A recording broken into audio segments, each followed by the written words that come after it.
The Knights Templar were not perfect. They were shaped by their time. Devout, relentless, at times ruthless, but also visionary. They created an institution unlike anything the world had seen before. And though that institution was destroyed, its impact remains. In the end, they achieved something greater than victory on the battlefield or gold in the vault. They became timeless. Their fall reminds us of the dangers of unchecked authority, of what happens when spiritual institutions become entangled in worldly ambition. And their legend, alive in the minds of millions, reminds us that even in defeat, the idea of honor, sacrifice, and divine purpose can endure.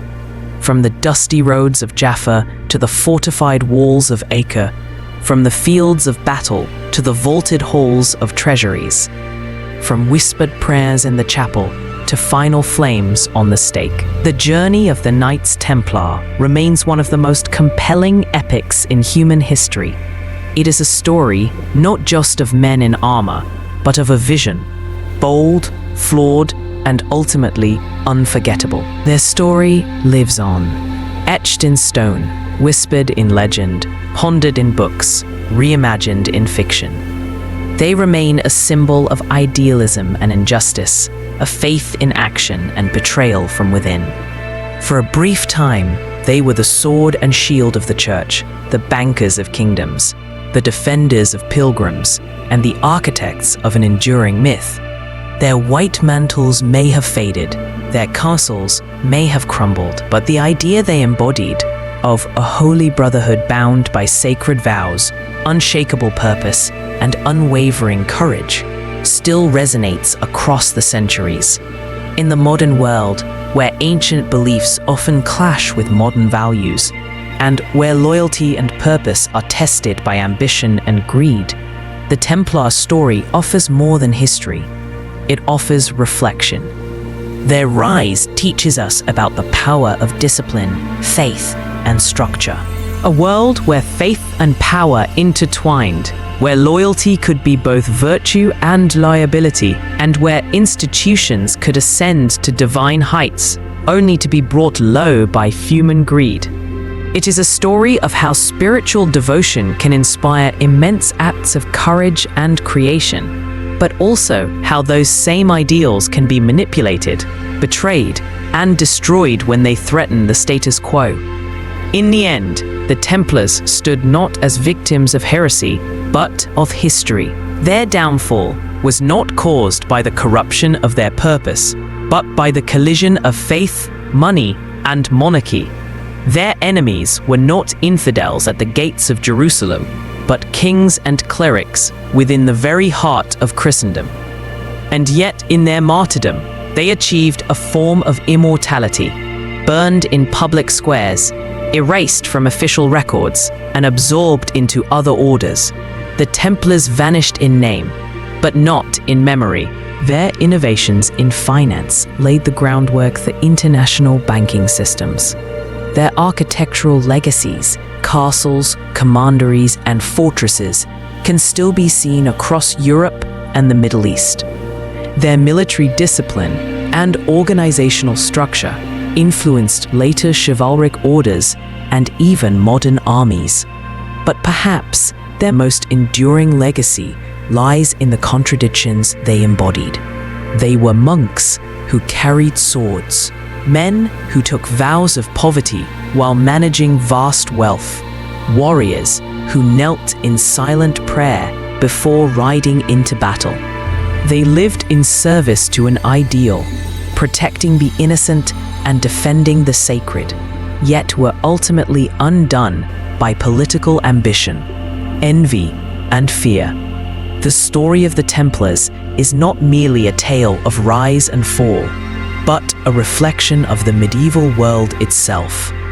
Portuguese explorers like Vasco da Gama and Prince Henry the Navigator sailed under the emblem of the Cross of Christ, a direct descendant of the Templar insignia. In this way, the legacy of the Templars carried on, not in war, but in exploration and expansion across the oceans.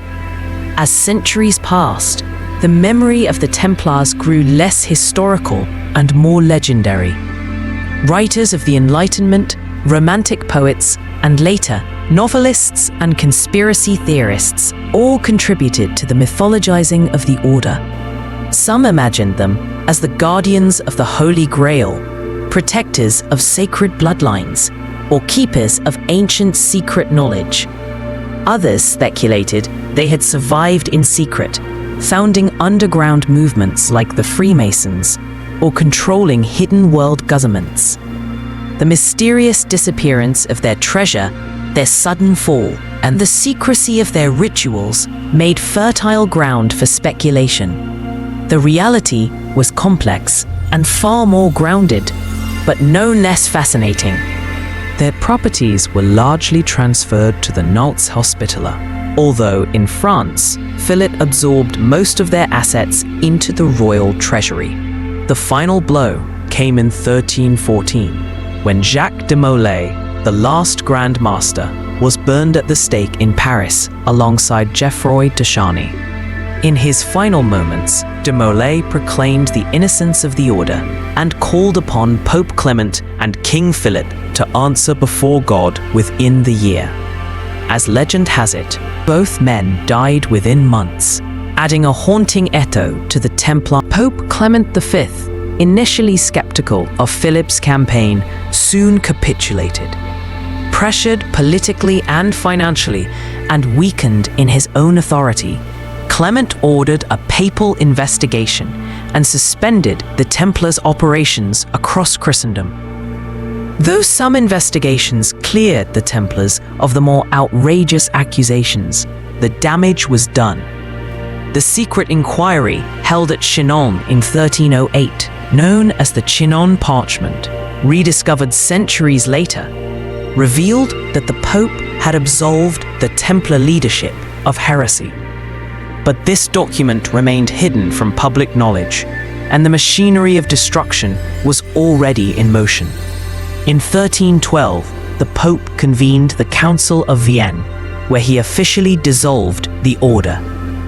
Though no formal verdict of heresy was ever established, the Templars were suppressed in the name of church unity and to appease Philip. On Friday, October 13, 1307, Philip IV of France launched a coordinated and ruthless assault on the Templars. In a move as efficient as it was shocking, hundreds of Templars across France were simultaneously arrested. They were accused of heresy, idolatry, blasphemy, indecent rituals, and secret initiations.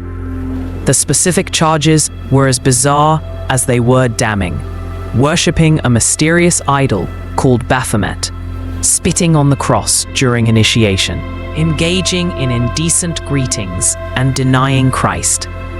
These accusations, extracted through torture, their exemption from local law, their tax-free estates, and their private armies increasingly appeared as threats to sovereign rule.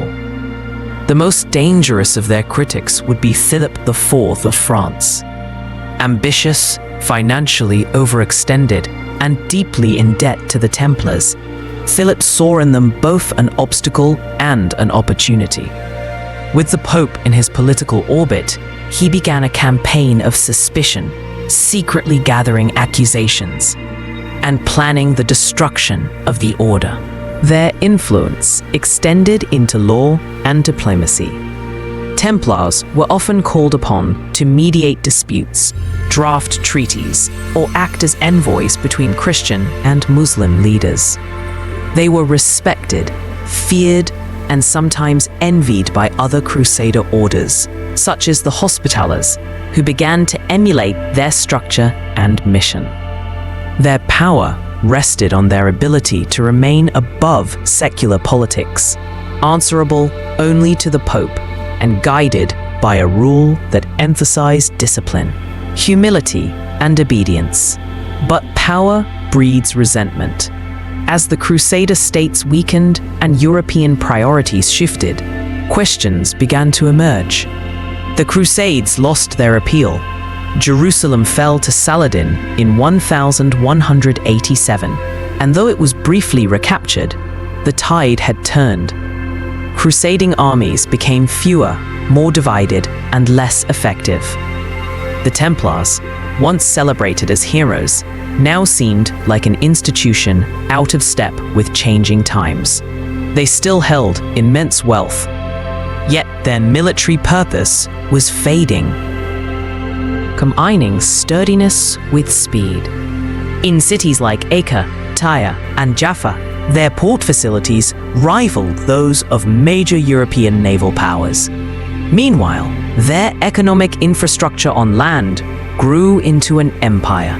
They managed vast agricultural estates using advanced crop rotation and irrigation systems. They operated mills, wineries, forges, and textile workshops. They employed craftsmen, laborers, and administrators. Their estates provided revenue, supplies, and horses for their eastern operations. Everything from wool and wine to ironwork and grain moved through their internal distribution networks. Their methods were efficient, decentralized, and highly adaptable. At their peak, they held over 9,000 properties across Europe. As pilgrims and merchants moved across Europe and the Middle East, carrying wealth became dangerous. The Templars devised a system that allowed travelers to deposit funds in one location and withdraw them in another, an early form of banking. They issued letters of credit, maintained detailed ledgers, managed estates, and stored treasures. Their strongholds, like the Paris Temple, became secure vaults trusted even by monarchs. Kings stored crown jewels, borrowed money, and entrusted the Templars with managing national treasuries. Their financial reach and reliability gave rise to the idea of international banking centuries before the Medici or Rothschild families emerged. Their maritime capabilities expanded too. Recognizing the need to transport men and supplies across the Mediterranean, they built fleets, ports, and shipyards. Their ships carried pilgrims, troops, and goods, often protected by Templar naval patrols. They adapted ship designs to blend European and Eastern techniques. The Crusader states, often under siege or in need of defense, came to rely heavily on the Templars. They built formidable castles like Safed and Chateau Pellerin, manned strategic passes, and stood as an elite fighting force during pivotal battles. Their discipline in combat was legendary. Templar knights never broke ranks. They advanced in formation and retreated only under the most extreme conditions, often only when outnumbered 3-1. Their battlefield performance was not based on numbers, but on cohesion, preparation, and the belief that death in service of Christ was a path to eternal life. But the Templars were more than warriors. They became skilled administrators, architects, and innovators.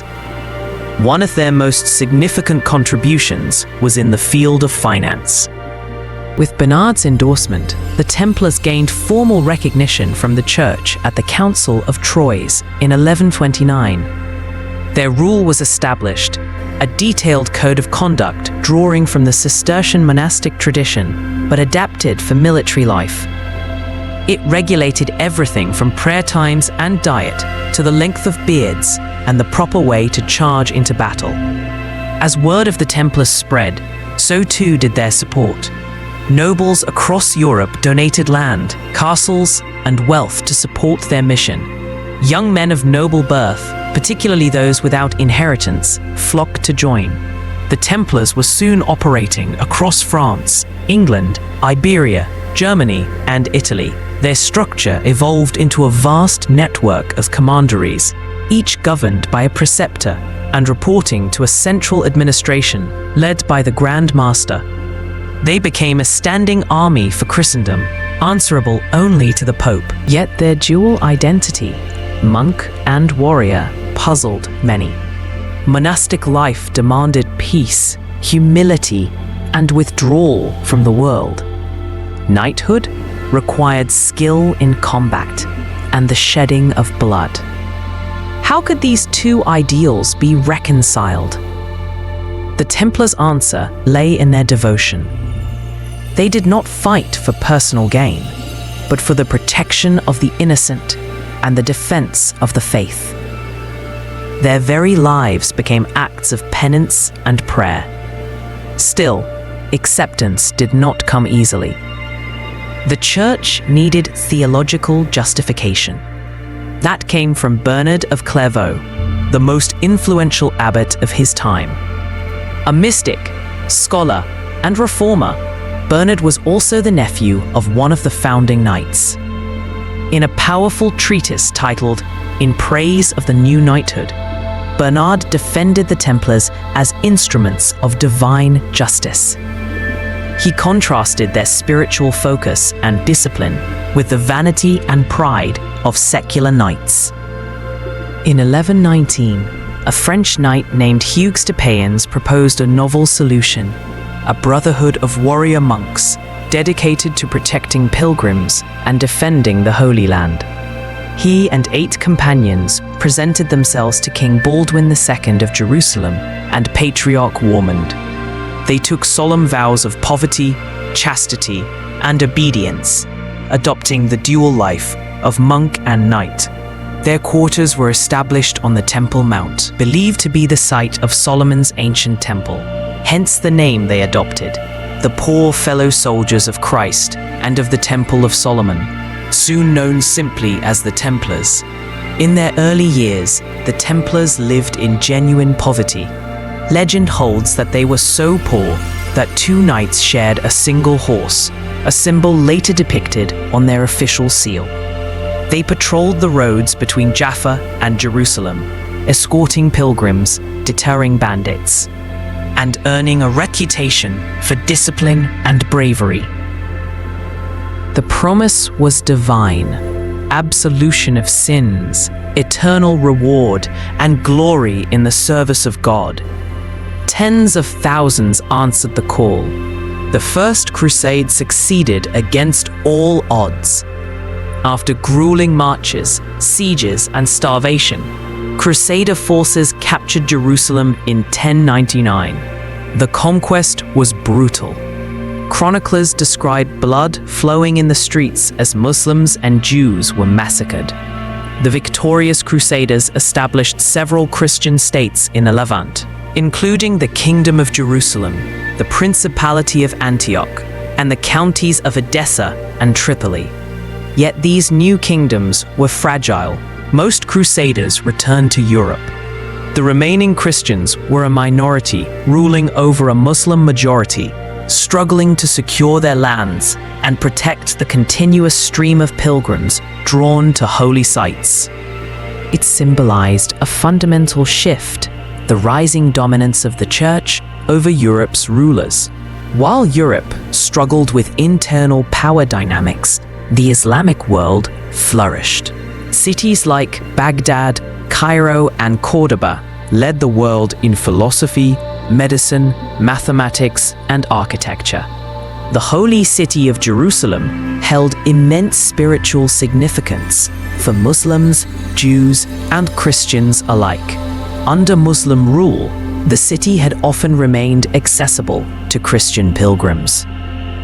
But this began to change with the expansion of the Seljuk Turks, who defeated the Byzantines at Manzikert in 1071 and seized control of key regions, making pilgrimages increasingly perilous. Reports of attacks, desecration, and persecution filtered into Europe, stirring religious fervor. Against this backdrop, Pope Urban II launched the First Crusade at the Council of Clermont in 1095. He called upon the knights of Christendom to cease their internal squabbles and march east to liberate Jerusalem. At the close of the 11th century, Europe was fragmented, volatile, and deeply religious. Its societies were built on the foundations of feudalism, a system where loyalty, land, and military service bound lords and vassals in a complex hierarchy. Kings held crowns, but real power often lay with regional nobles who governed vast territories like miniature kingdoms. Amid this political disarray, the Catholic Church stood as the one unifying force. Its influence penetrated every level of society, from kings and bishops to peasants and monks. The Church dictated not just spiritual life, but political affairs, economic practice, and even war. Under reforming popes such as Gregory VII, the papacy asserted supremacy over secular rulers, challenging emperors and kings in conflicts like the investiture controversy. When Emperor Henry IV stood barefoot in the snow at Canossa, begging forgiveness from the Pope, the medieval world, defined by faith, conflict, ambition, and devotion, bore witness to the rise of one of the most extraordinary institutions of the Middle Ages, the Knights Templar. Emerging in the chaotic aftermath of the First Crusade, this military religious order transformed from a modest brotherhood of 9 knights into a powerful international organization that would reshape the landscapes of warfare, finance, and spiritual devotion. Their journey, from their founding in 1119 to their suppression in 1312, was marked by acts of bravery, strategic genius, profound faith, and ultimate betrayal. But to understand how such an order could rise so high and fall so dramatically, one must first step back into the world that birthed them, a world teetering between the sacred and the profane, the sword and the cross.